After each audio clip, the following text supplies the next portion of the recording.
Ben ritrovati. Gli archi. Ci dedichiamo a una famiglia di strumenti. Prima di iniziare il discorso su questi strumenti, mi interessava fare un piccolo preambolo riguardo proprio alla classificazione, al discorso del selezionare gli strumenti e inserirli nelle caselle. Non solo gli strumenti, ma insomma la classificazione in assoluto. È un metodo che può aiutarci sicuramente a rendere le cose più semplici e non solo più semplici nella comprensione, ma anche nel recupero delle informazioni. Noi inseriamo queste informazioni nel cervello e le mettiamo in queste caselle. Ecco, teniamo sempre presente che le classificazioni a tutto tondo sono utili, ma alcune volte sono anche delle gabbie, quindi non sempre fanno rientrare tutte le informazioni necessarie. Questo cercheremo di spiegarlo di volta in volta, quindi alcune eccezioni alle regole, che sono sempre anche interessanti, le metteremo in evidenza. Torniamo agli archi. Gli archi è una famiglia, una sottofamiglia degli strumenti. È una famiglia ovviamente conosciutissima, molto importante e molto utilizzata all'interno dell'orchestra, della musica da camera, di tutta la musica, di tutti i generi musicali.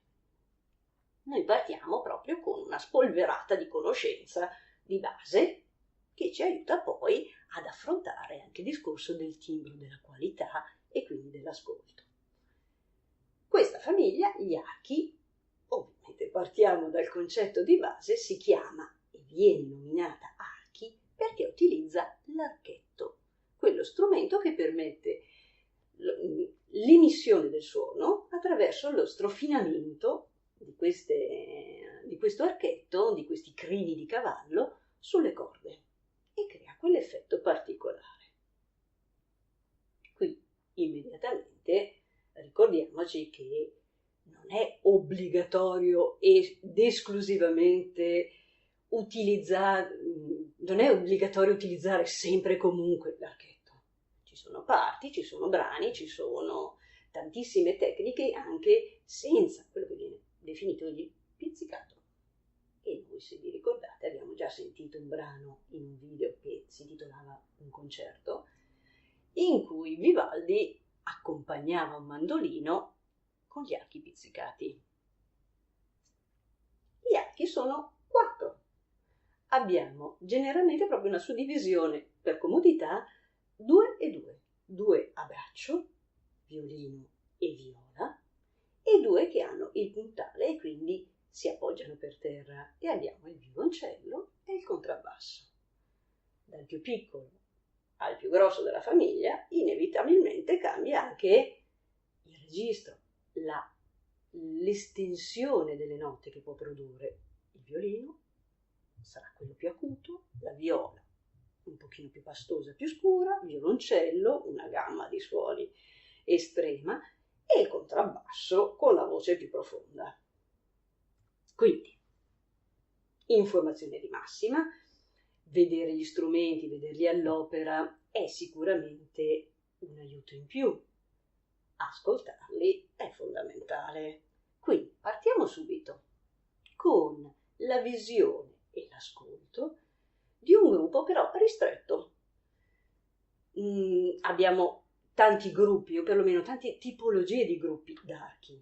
Molto spesso nella musica da camera viene proprio identificato il quartetto, il quintetto d'archi, e poi abbiamo anche l'orchestra d'archi. Partiamo con un pezzo conosciuto eseguito da un quintetto d'archi. Quindi vedrete 2 violini, una viola e 2 violoncelli all'opera. Il pezzo che vi faccio sentire, o perlomeno la prima parte di questo pezzo, è il minuetto di Boccherini. Vi prendo proprio il tema, oltre perché molto conosciuto e gradevole, anche perché potete notare un aspetto importante. I violini eseguiranno il tema con l'archetto. Gli altri 3 strumenti faranno l'accompagnamento pizzicato. A dopo.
abbiamo ascoltato questo pezzo, questa melodia molto conosciuta e abbiamo sentito quindi la qualità, il timbro, il tema gestito dai violini e l'accompagnamento, come vi avevo già suggerito di stare attenti nella parte iniziale, pizzicato da parte degli altri 3 strumenti.